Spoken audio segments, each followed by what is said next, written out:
Thanks for staying with us here on The Real Story. Joining us now is Leah Juliett, writer, activist, award-winning philanthropist, and survivor of online sexual violence. Leah, thank you so much for joining us here this morning. Thank you for having me. So you've spent the last year frequently in our nation's capital, from Senate committees to the White House. Most recently, you were there for the anniversary of the Violence Against Women Act. I want to get into those policies, but first, we have some photos, you at the White House in 2016, and then you very recently this past week. So just to start off, walk us through your story and how you got involved in all this work. Sure. Thank you for having me. So when I was 14 years old, I was a victim of child sexual exploitation and internet harassment. I was a student at Wolcott High School. It started on an iPhone. Photos of me were spread on Facebook, and then they maintained their permanent home on a website, which is one of over 9,000 websites currently on Google dedicated to sharing and distributing image-based sexual abuse, what we commonly and colloquially refer to as revenge porn.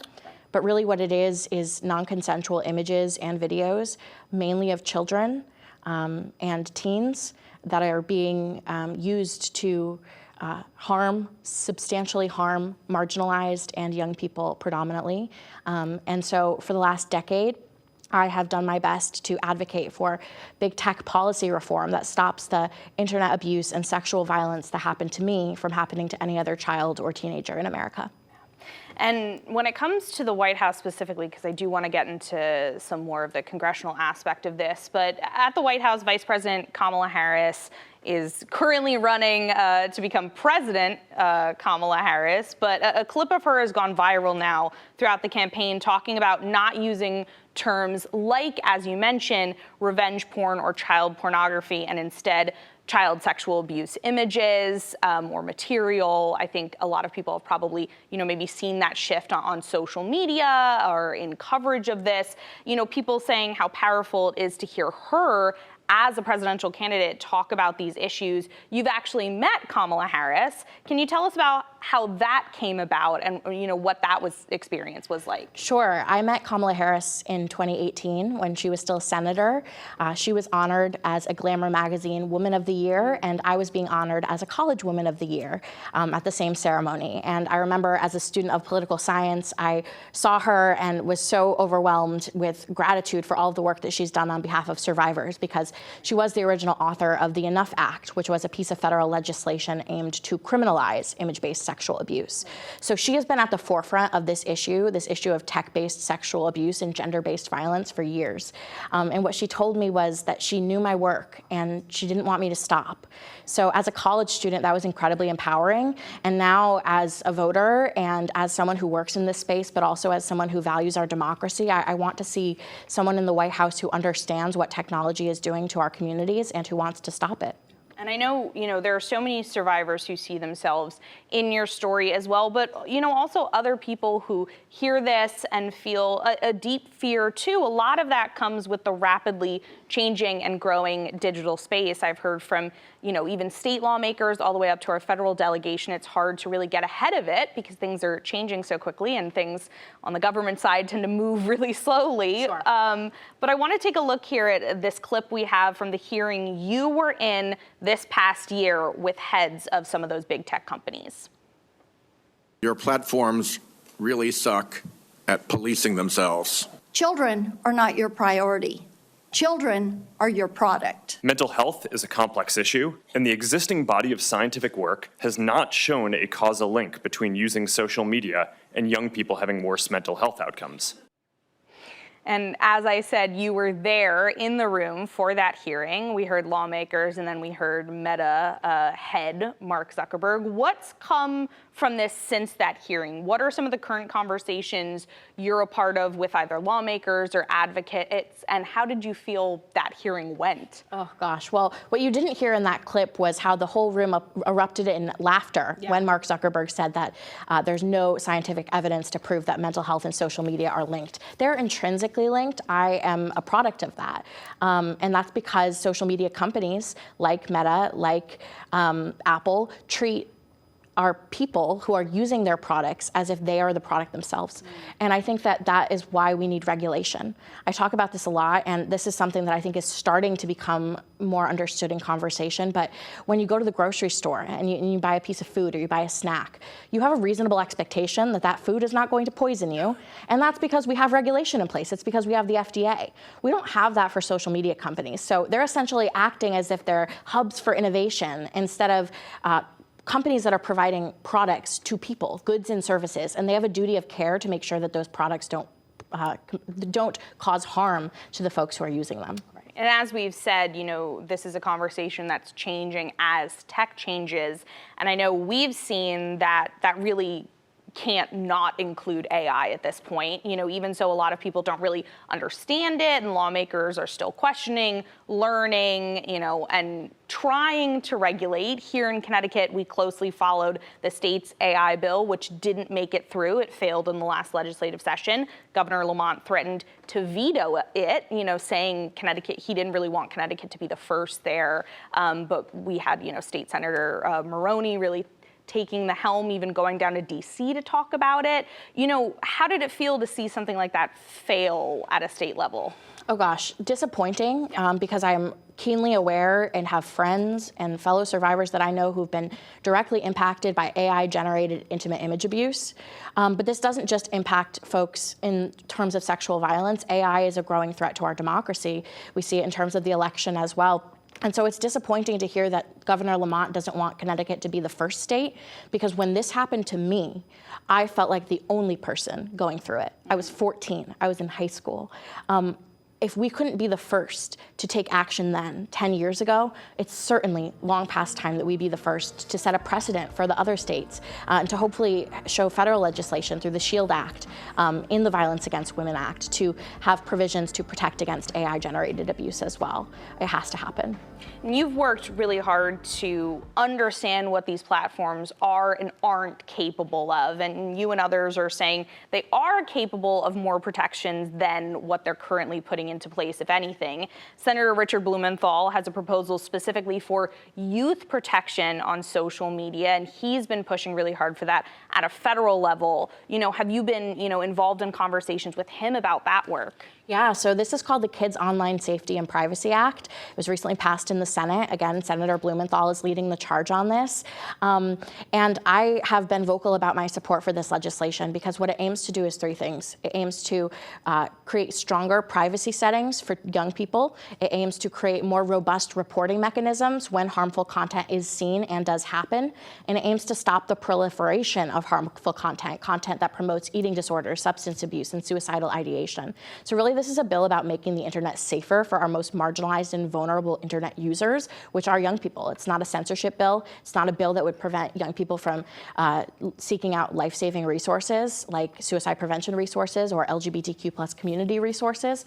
It will just make people safer. And so that's why I think it needs to pass. Right. And you obviously are here as a survivor and an activist. Obviously, though, as you were talking about your story, you were thrust into this issue without choice. I think that speaks to, how important it is for those who, need protection and for those who didn't get protection and are maybe afraid still to speak up, whether it's talking to lawmakers or having conversations at the dinner table. What do you wish people knew if they're still afraid to speak up about what's happening to them? I've been speaking out about my story for the past 7 years, and in a recent article for the Daily Mail that was written about me, there were over 300 comments from folks saying that I was too ugly, too fat for this to happen to me, for anyone to want to commit an act of sexual violence against me. And rhetoric like that is repeated by a presidential candidate in Donald Trump who says, if I was going to sexually assault someone, she isn't the one I would have chosen.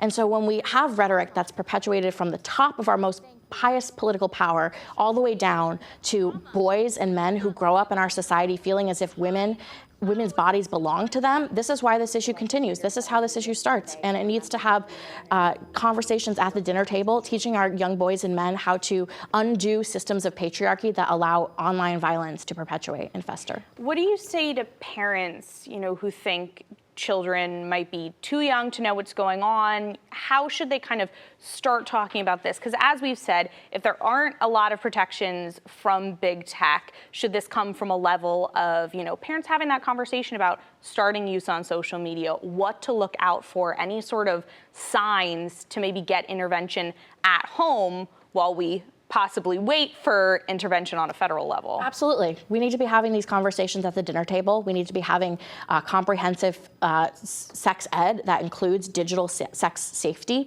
for high schoolers. And these issues started for me in elementary school and middle school. And so I can only imagine that with the pace at which technology has progressed and how many children have an iPhone in America today, that this has only gotten much more extreme. So it's about starting, if we're going to allow children to have social media, if we're going to allow them to have these devices, it's having nuanced conversations and showing them that if something bad does happen, you can come and talk to your parents. We have these resources. You aren't alone. And for me, because the only out seemed to be suicide, knowing that I'm not alone, knowing that my parents would protect me, and knowing that there are institutional protections in place to also protect me would have been life-saving for me at the time. And about those protections, you mentioned the SHIELD Act. The Violence Against Women Act has been law of the land for 30 years now. We know that was a huge step in talking about domestic violence. We know that domestic violence and sexual violence are increasing here and nationally, and we're having to talk about violence in a digital space now, obviously, as we're doing.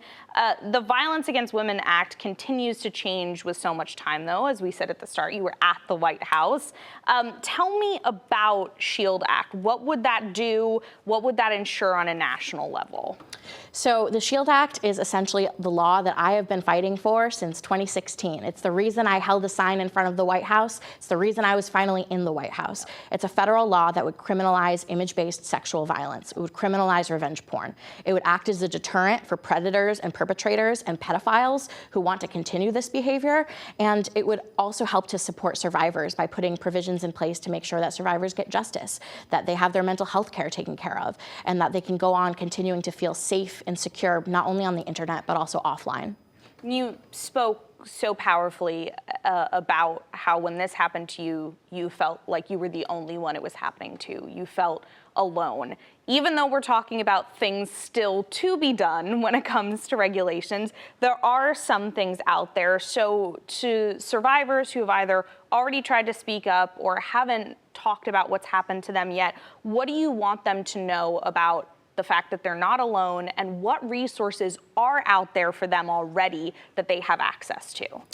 If you're watching this right now and you are experiencing any form of online abuse, cyberbullying, exploitation, I want you to know that this isn't your fault. It doesn't matter what you were wearing. It doesn't matter if you consented to the image being sent to one person. The moment that abuse of consent happens, it was not your fault. It was never your fault. So remember that deeply, hold that deeply. And then as far as resources, there's an incredible resource called the Cyber Civil Rights Initiative. They have a hotline, a 24/7 hotline for victims of image-based sexual violence. They can help connect you to resources. They can help get your images taken down.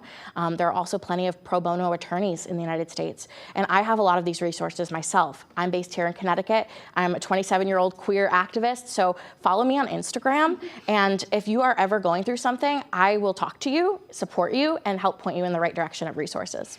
Yeah, and last thing here, we've been talking so much about these different provisions that are being considered. Obviously, you're doing so much work at a state and federal level. What do you want people to take away and still know about the possible measures, bills, laws that you're still pushing and fighting for?